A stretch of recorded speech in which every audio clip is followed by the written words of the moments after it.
ọjọ́ mi bá mẹ́kún wá ìwọ lójú wa nù. Ìwọ tí ṣọ́jọ́ ayọ̀ èmi fẹ́ dìde rẹ̀.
Nínú rẹ̀ ni wọ́n ti gba ẹ̀bùn láti ta ẹ̀jẹ̀ sílẹ̀.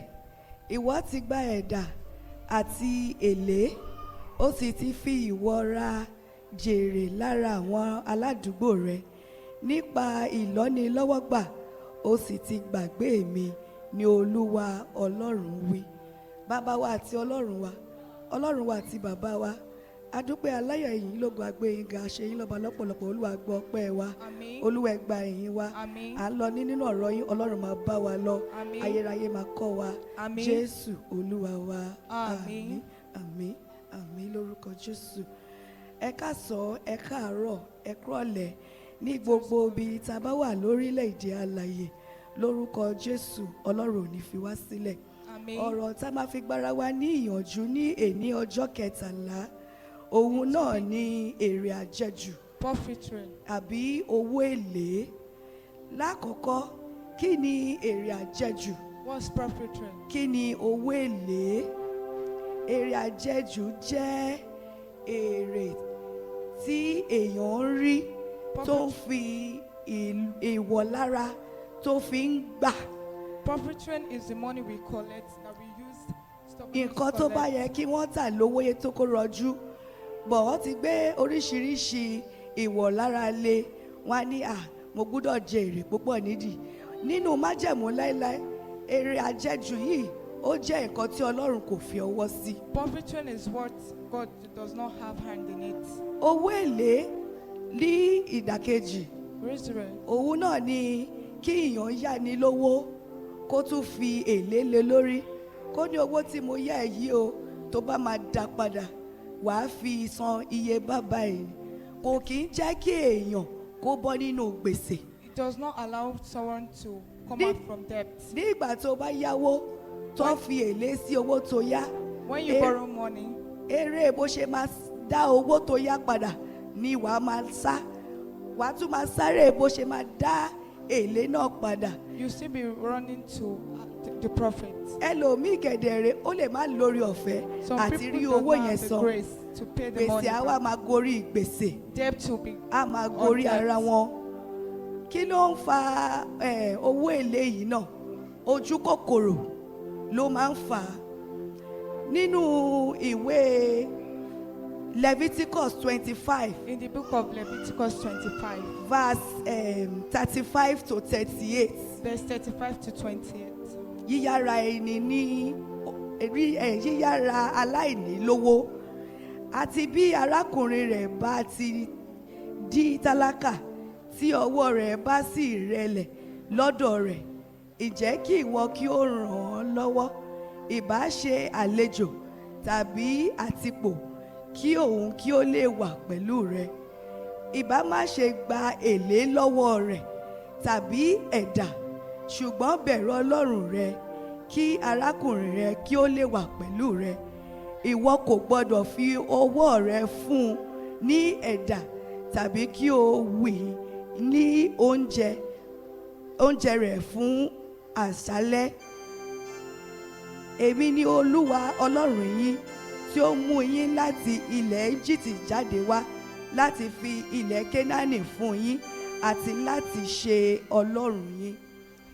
Nínú ẹsẹ̀ Bíbélì yẹn, In the Bible nǹkan tó ń bá wa sọ ni pé it says, ẹnikẹ́ni tí o bá yá lọ́wọ́, any person you yá borrow money, tọkàntọkàn, yá borrow the má person fi ní lára, wholeheartedly, torí òun Olúwa ló ṣe é. because it's God that did it.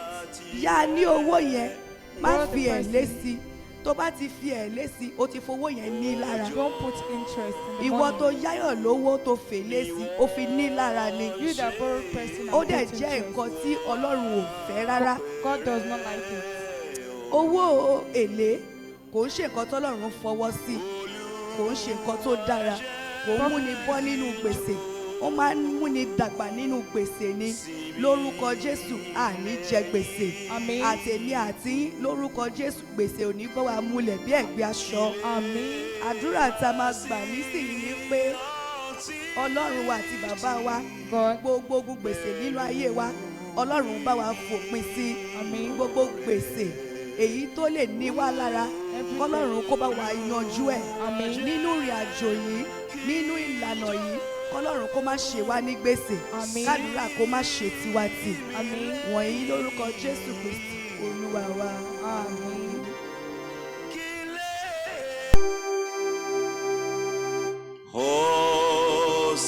Ọ̀sẹ̀ rere, wákàtí rẹ̀ fún mi. Ọjọ́rú ni wọ́n ṣe wọ apẹ̀rẹ̀ ọ̀run. Olúwa jẹ́ kí n jogún sinmi lẹ́yìn ikú. Kí lè máa sí ọtí tì pẹ̀lú ènìyàn rẹ̀. Olúwa jẹ́ kí n jogún sinmi lẹ́yìn ikú. Kí lè máa sí ọtí tì pẹ̀lú ènìyàn.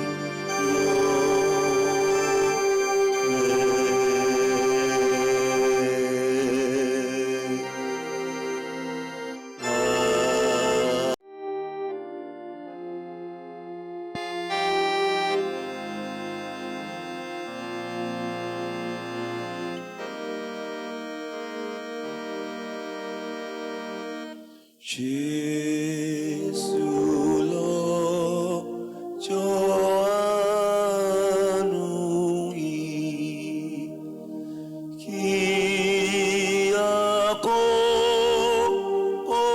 tó kọjá.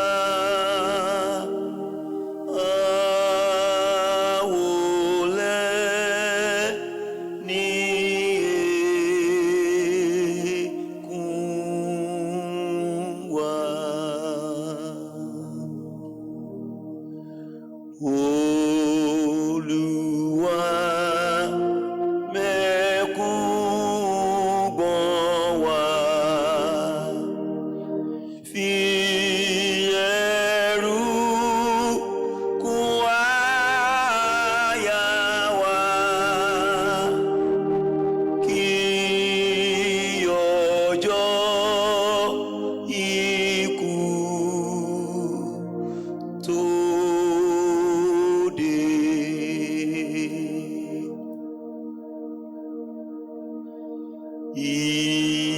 ìfẹ́ rẹ̀ lásìmí lè nílé wa lókè láwọ̀ bí ìfẹ́ náà ti tó bí tó.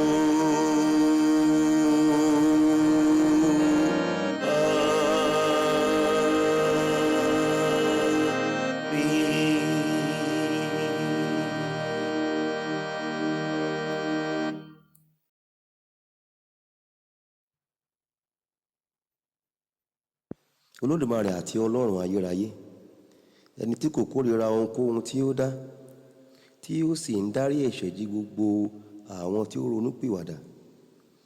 Dá ọkàn títún sínú wa, kí o sì fúnni ní ìròbìnújẹ́ ọkàn, kí àwa tí ń pohùn réré ẹkún ẹ̀ṣẹ̀ wa bí ó ti yẹ, tí a sì ń jẹ́wọ́ òṣì wa, kí a lè ní ìmúkúrò ẹ̀ṣẹ̀ àti ìdáríjì tí ó pé lọ́wọ́ rẹ. Ọlọ́run àánú gbogbo, nípasẹ̀ Jésù Kristi Olúwa wa. Àmín.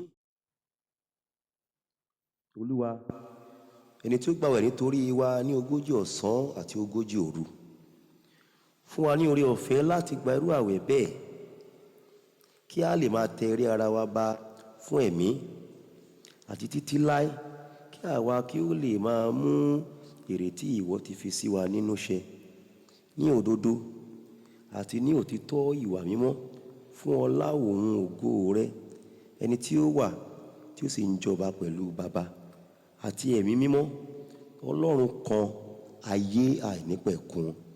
Àmín. Olúwa, àwa ń bẹ̀bẹ̀ lọ́dọ̀ rẹ, fi àánú gbọ́ àdúrà wa, kí o sì dá gbogbo àwọn tí ó jẹ́wọ́ ẹ̀ṣẹ̀ wọn fún ọ sí, àti àwọn tí ọkàn wọn fi sùn nítorí ẹ̀ṣẹ̀, kí a lè dáríjì wọ́n nínú àánú rẹ, nítorí Kristi Olúwa wa. Àmín. Ọlọ́run Olódùmarè, Baba aláàánú, ẹni tí ó ní ìyọ́nú sí gbogbo ènìyàn, tí kò sì kórìíra ohunkóhun tí ó ti dá, tí kò sì fẹ́ ikú ẹlẹ́ṣẹ̀, ṣùgbọ́n kí kúkú yí padà kúrò nínú ẹ̀ṣẹ̀ rẹ̀ kí ó sì yè. Ṣàánú kí o sì dárí ẹ̀ṣẹ̀ wa jì wá, tẹ́wọ́ gbà wá kí o sì tù wá nínú, àwa tí ó kún fún ìbànújẹ́ nítorí ẹ̀ṣẹ̀. Tìrẹ ni láti máa ṣàánú nígbà gbogbo, tìrẹ nìkan ni láti máa dárí ẹ̀ṣẹ̀ jìni. Nítorí náà, Olúwa rere, dá wa sí, dá àwa ènìyàn rẹ sí, tí ìwọ ti rà padà. Má ṣe bá ọmọ ọ̀dọ̀ rẹ ṣe ẹjọ́, àwa erùpẹ̀ lásán àti òtòṣì ẹlẹ́ṣẹ̀, ṣùgbọ́n dárí ìbínú rẹ kúrò lọ́dọ̀ àwa tí ó ń fi tinútinú jẹ́wọ́ òṣì wa, tí a sì ń ronúpìwàdà ẹ̀ṣẹ̀ wa tọkàntọkàn, kí o sì yára láti ràn wá lọ́wọ́ ní ayé yìí, kí a lè bá ọ gbé títí ní ayé tí ń bọ̀, nípasẹ̀ Jésù Kristi Olúwa wa. Àmín. Ẹ máa wí tẹ̀lé wa. Yí wa padà Olúwa, bẹ́ẹ̀ ni àwa ó sì yí padà. Fi ojú rere rẹ wò wá Olúwa, fi ojú rere rẹ wò àwa ènìyàn rẹ tí ń fi ẹkún àti ààwẹ̀ àti àdúrà yí padà sí ọ, nítorí Ọlọ́run aláàánú ni ọ́. O kún fún ìyọ́nú àti ìpamọ́ra, o dá wa sí nígbà tí ó tọ́ fún wa láti jìyà, àti nínú ìbínú rẹ o rántí àánú. Dá àwọn ènìyàn rẹ sí, Olúwa rere, dá wa sí, má ṣe jẹ́ kí ẹni ìní rẹ dààmú. Gbọ́ tiwa Olúwa, nítorí àánú rẹ tóbi, kí o sì wò wá gẹ́gẹ́ bí ọ̀pọ̀ àánú rẹ, nítorí ìjòyè àti ẹ̀bẹ̀ ọmọ rẹ olùbùkún Jésù Kristi Olúwa wa. Àmín. Gbàdúrà ẹ̀dùn ọkàn rẹ.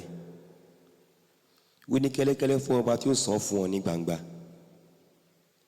Gbàdúrà sí ọba tó ní kó yẹ ẹnu rẹ gbòòrò, òun yóò sì kún. Jésù Kristi Olúwa wa. Àmín. Olúwa, fiyèsí àwọn ènìyàn rẹ tí wọ́n wólẹ̀ níwájú rẹ àti àwọn tí ogbó, àìsàn tàbí àìlera kò jẹ́ kí wọ́n lè bá wa pé. Máa bójútó àwọn ọmọ ọwọ́, máa ṣe amọ̀nà àwọn ọ̀dọ́, máa ṣe òpó fún àwọn arúgbó, máa kí àwọn tí ẹ̀rù ń bà láyà. Ṣá àwọn ọ̀dọ́ tí ó tú káàkiri jọ, kí o sì mú àwọn tó ṣáko padà sínú agbo rẹ. Jẹ́ kí ojú rẹ kí ó máa bá àwọn tí ó rìn lójú omi lọ. Dáàbò bo àwọn opó, ṣe asà fún àwọn ọmọ aláìní baba. Dá àwọn tí a mú ní ìgbèkùn sílẹ̀, ṣe ìwòsàn àwọn aláìsàn. Ràn gbogbo àwọn tí ó wà nínú ìpọ́njú, àìní tàbí wàhálà lọ́wọ́. Rántí gbogbo àwọn tí ó ń fẹ́ wa fún rere àti àwọn tí ó kórìíra wa pẹ̀lú, àti àwọn tí ó fẹ́ ká gbàdúrà fún wọn bí a kò tilẹ̀ ṣe aláìyẹ, àti àwọn tí a sì gbàgbé. Olúwa, má ṣàìrántí wọn, nítorí ìwọ ni olùrànlọ́wọ́ àwọn aláìní, olùgbàlà àwọn tí ó sọnù, ààbò fún àwọn aṣáko, àti oníṣègùn fún àwọn aláìsàn. Ìwọ tí ó mọ àìní olúkúlùkù ènìyàn, tí o sì ń gbọ́ àdúrà wọn. Má ṣàìfi fún olúkúlùkù gẹ́gẹ́ bí ìṣe ohun ìfẹ́ àánú rẹ àti ìfẹ́ rẹ àìlópin, nítorí Jésù Kristi Olúwa wa. Àmín. Jẹ́ kí oore ọ̀fẹ́ Ọlọ́run ti Baba, ìfẹ́ mímọ́ ti Ọlọ́run, ìdàpọ̀ ti àwọn ènìyàn mímọ́ kó sọ̀kalẹ̀ kó máa bá wa gbé, kí ó ṣojú rẹ̀ kó mọ́lẹ̀ sí wa lára, kí àlàáfíà Ọlọ́run tó tayọ èrò gbogbo kó pa wá láyọ̀ àti ọkàn mọ́ láti òní lọ àti títí láéláé. Àmín. Àmín. Àmín. Hallelujah. Hallelujah. Hallelujah. Ìyè, ìyè, ìyè. Hosanna, Hosanna, Hosanna. Olúwa jẹ́ kí n jogún sinmi lẹ́yìn ikú, kí lè máa sí ọtí tì pẹ̀lú